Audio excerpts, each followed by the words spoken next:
Bonjour à tous, Alexis aujourd'hui. Aujourd'hui, je suis avec Kevin Gauthier. Bonjour Kevin. Salut Alexis, Ça va? très bien et toi? Bah écoute, ça va. Merci de me faire l'honneur d'être sur la chaîne aujourd'hui. Alors, c'est assez amusant parce que quand je t'ai découvert, tu travaillais pas vraiment dans le monde des startups. Hein, tu travaillais chez Oracle, je crois. Et je t'ai connu par l'intermédiaire de ton robot Sherlock. Donc Sherlock, un robot qui partage des articles de growth hacking. Comment ça t'est venu cette idée de robot? Bah écoute, je lisais moi-même beaucoup d'articles et je me suis rendu compte que c'était pas évident forcément de faire le tri dans tous ces articles-là. Et donc quand j'ai commencé à trier moi-même, à me faire un feedly, à agréger tous ces contenus et à en lire quelques-uns, je me suis dit que ce serait pas mal de pouvoir partager ma sélection tous les jours aux gens qui aiment la même chose que moi. Et du coup c'est parti comme ça en fait. Ok. Et, Je l'ai et, créé, je l'ai lancé. et du coup, pourquoi le growth hacking plutôt qu'un autre sujet? Parce que c'est un sujet déjà qui m'intéressait vraiment. Enfin voilà, le gros hacking, c'est la croissance des startups, c'est un sujet qui m'intéressait de manière globale. Ok, c'est cool. Et finalement, donc, le robot avait quand même eu plutôt une bonne réception. Comment dire, la croissance a été assez rapide et maintenant tu as, je sais pas, quelque chose comme 800 utilisateurs, c'est ça? Ouais, c'est ça. On est environ même à 1000 là, je dirais à peu près. Ok, c'est cool.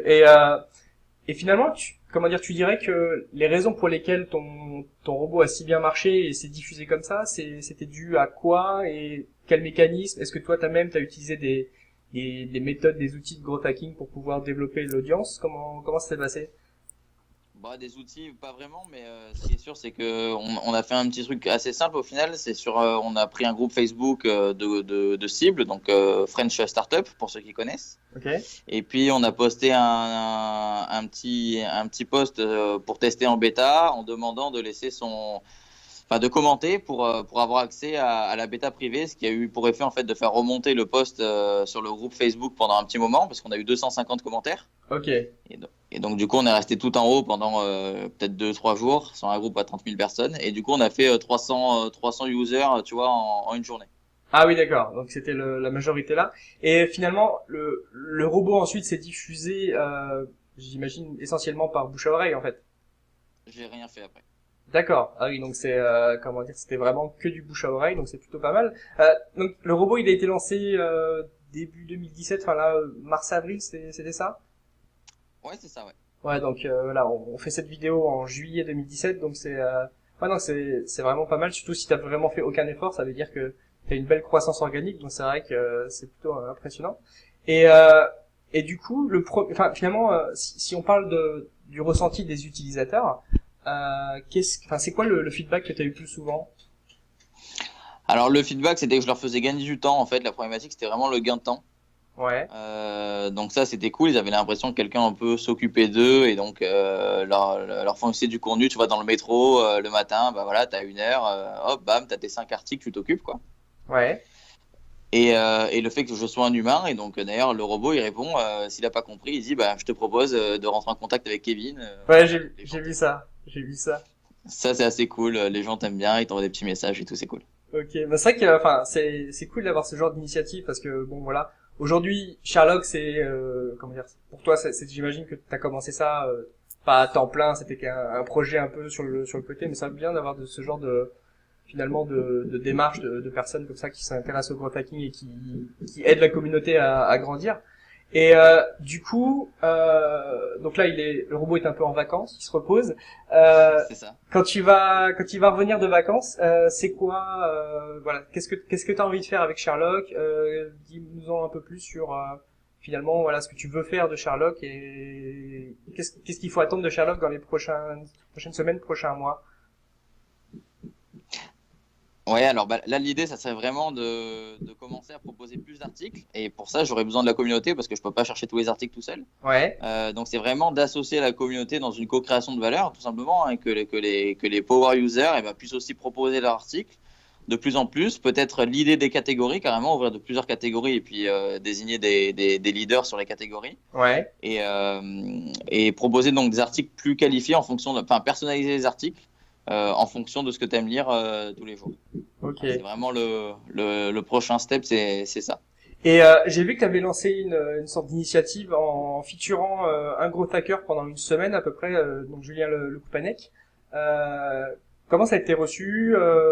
Quel genre de feedback t'as eu? Et est-ce que c'est le genre de choses que t'aurais envie de continuer de faire? Ouais, c'est un truc qu'on voulait tester, c'était cool. Alors ça a pas été source d'acquisition honnêtement. D'accord. Les gens sont pas venus pour ça. Par contre, les gens qui étaient dessus, les gens qui suivent Sherlock ont bien apprécié l'initiative. D'accord. Voilà, ils trouvaient ça, c'était sympa, ça mettait en avant ce que faisait Julien, etc. Ouais. Du coup, dans les bacs, on a déjà aussi, sur un autre sujet, mais on a Jean de La Roche-au-Brochard, Ouais. voilà, qui a partagé ses articles et ses livres, etc. Ok. Et donc, du coup, ouais, c'est cool. On va essayer de faire ça, tu vois, une fois par mois à peu près, D'accord. de manière ponctuelle, hein, de manière ponctuelle. Ouais, je vois. Voilà. Et est-ce que finalement ouais, il y a déjà des noms qui sont prévus parce que les articles de Jean, j'ai pas l'impression de les avoir vus, mais c'est peut-être pas. Ils sont pas encore sortis. Ok, donc c'est dans les tuyaux. D'autres personnes peut-être, d'autres noms. Alors d'autres noms, je les ai en tête, mais ils sont pas encore contactés. Ok.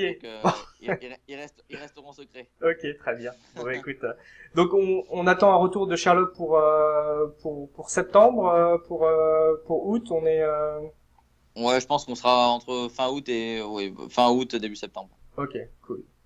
Et alors, qu'est-ce que je voulais dire? Je suis perdu. Donc t'as cette initiative-là, tu dis que ok, tu comment dire, ouais, tu veux aller plus loin dans les catégories, etc.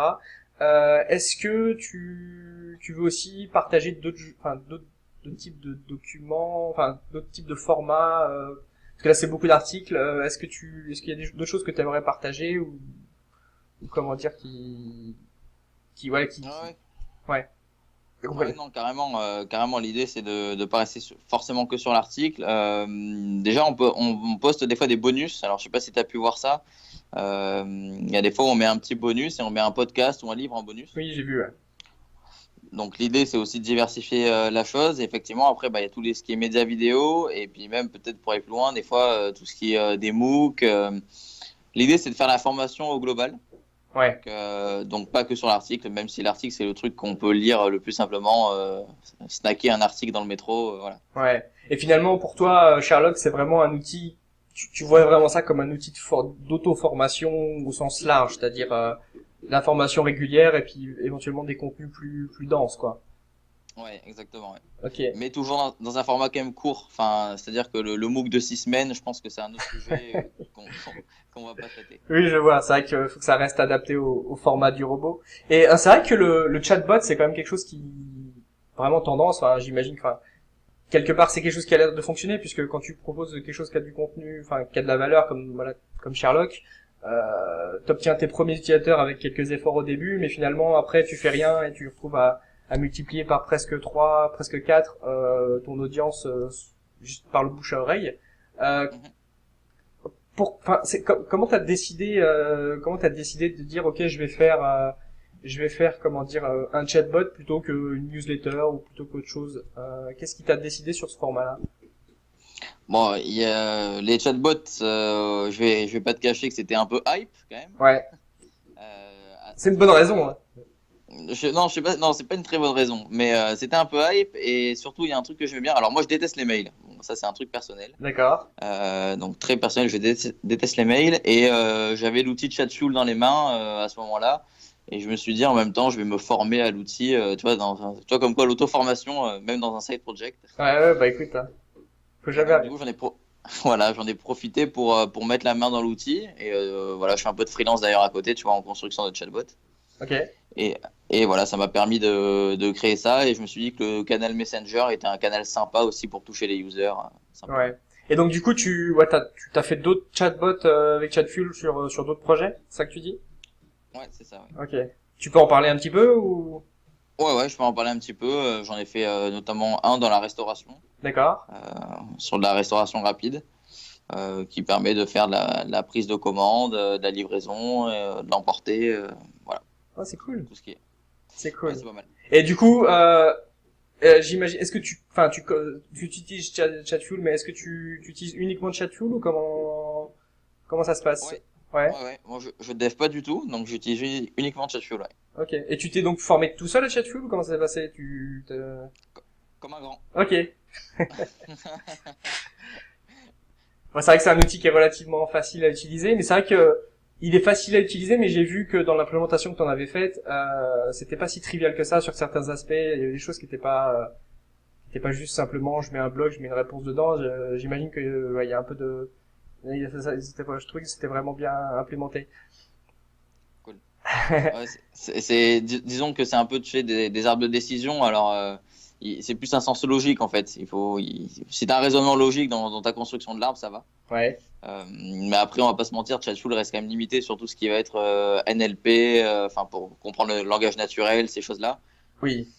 Enfin, c'est vrai que pour l'anecdote, chez Mailbird, nous, on avait un chat, on a eu un chatbot pendant quelques semaines, quelques mois. Ça marchait bien, mais c'est vrai que la complexité du langage, en plus dans différentes langues, faisait que très souvent on se retrouvait à avoir des utilisateurs un peu excités, un peu énervés, qui disaient non mais je veux parler à un humain là s'il vous plaît. Et donc du coup ils avaient du mal à attendre les quelques minutes ou les quelques heures de réponse. Donc c'est vrai que on a décidé de le mettre en pause, le temps de réfléchir à ce qu'on devait faire, parce que c'est vrai que ça marche bien, mais en même temps c'est pas encore 100% au point. Ouais. Non, ouais, non, c'est clair. C'est clair. C'est vrai que ouais, ça fait des fois ça fait des histoires assez drôles. Ouais. Ça fait des histoires assez drôles. Et donc voilà, tu nous as dit ce que tu voulais faire avec Sherlock, tu nous as dit comment tu l'avais fait, et finalement est-ce que enfin toi tu vois parce finalement on imagine que pour toi Sherlock ça a commencé comme un projet enfin, un side project, mais est-ce que t'as vraiment envie d'en faire une boîte, enfin comment tu vois ce développement en termes d'entreprise plus que plus qu'en termes de fonctionnalité, en termes de business, comment tu vois ça? Bah écoute, ça c'est une réflexion qui est vraiment actuelle. Enfin voilà, c'est dans les tuyaux. Il n'y a pas de réponse A ou B là-dessus. J'aimerais beaucoup en faire une boîte parce que je crois beaucoup que le monde de l'éducation doit changer, qu'on doit s'auto-former, que enfin voilà, les métiers évoluent et nous avec. Ceci dit, je pense que j'ai pas encore trouvé le modèle, donc tu vois, je suis encore dans des questions de customer feedback. Voilà, j'ai écrit quasiment, je suis assez fier de ça. J'ai écrit à tous mes utilisateurs à peu près, à la main, D'accord, à peu près. c'est bien. Donc j'ai dit, Il y a- ok, voilà, c'est bien. Il va y avoir quelques déçus là. Ouais, du coup, il y en a qui vont râler, c'est vrai. Non, non. Mais bon, donc ça prend du temps et donc j'essaie de comprendre vraiment où sont les pains des users avant de te donner une réponse claire. Voilà, comme on en discutait, la recherche peut-être d'articles aussi à l'instant T sur un sujet précis où tu as besoin d'un article pour appliquer. Je sais pas, une question d'activation, tu as une question sur le referral, une question, voilà. Et je te peux trouver la bonne ressource à ce moment-là. Voilà, c'est un truc qui me plairait de faire, mais honnêtement, pour faire une boîte aujourd'hui, on n'en est pas encore là, quoi. Ok, donc pour l'instant tu vas laisser se développer, tu vas réfléchir et tu vas comment dire petit à petit par itération passer à l'étape supérieure quoi. Exactement, par itération. Ok, bon bah, c'est cool. Bah écoute, je te remercie d'avoir partagé ces éléments-là. Alors j'ai peut-être une question parce que je te disais là, tu travailles chez Oracle, tu faisais enfin ça. Enfin c'est quoi la suite pour toi si t'es pas à 100% sur Sherlock, tu t'as d'autres projets, comment ça se passe? Ouais, bah écoute, je viens de rejoindre une boîte en tant que CMO dans le transport aérien. Ouais. C'est la boîte, Voilà, tu peux dire le nom ou? ouais, la boîte donc s'appelle Travel Kiosk qui commercialise un produit qui s'appelle Fly Direct. Ok. Voilà, et on est un produit qui fait de la prédiction de disponibilité de place pour les GP, donc pour le staff de compagnies aériennes, pour les billets qui ne sont pas réservables. Voilà. Ok. Cool. Voilà, et pour la petite histoire, un projet dans la ligne de ce que j'avais fait avant, puisque j'avais monté une boîte dans le tourisme il y a 2 ans aussi. D'accord. Du coup, c'est un secteur que j'aime bien. Ouais, ok, donc fan de start-up, donc j'imagine, puisque finalement tu as déjà créé ta boîte par le passé, fan de growth hacking, fan de comment dire de tourisme, ça fait non c'est bien, c'est comment dire, ça ouvre les horizons, enfin même on parle de voyage, je sais que le fait de voyager, ça ouvre aussi les horizons sur quand on fait même du growth hacking, donc c'est vraiment, non, c'est Ouais, mais il vraiment, y a pas mal de digital nomades aussi. oui bah oui, oui. Bah disons que moi par exemple aujourd'hui je travaille pour une boîte aux États-Unis, enfin qui est aux États-Unis, j'habite à Toronto au Canada. Ouais non c'est cool de pouvoir faire ce genre de choses avec les outils récents nous permettent de faire ça donc c'est bien. C'est la beauté de notre monde. Ok. Eh ben écoute, Kevin, merci vraiment pour ton temps. Ça m'a fait plaisir de qu'on puisse partager ce moment ensemble. J'espère que la communauté sera contente d'en savoir un peu plus sur Sherlock, comment c'est né, et puis ce que Sherlock va devenir dans les prochaines semaines, prochains mois, prochaines années. En tout cas, là, si tu veux, on fera un point dans quelques mois pour voir où en est Sherlock et où sont tes projets. Avec plaisir, Alexis. Merci à toi, c'était une super interview. Ah bah écoute, merci beaucoup. Et ben je te dis à bientôt et puis bon courage pour Sherlock et ton nouveau projet de startup.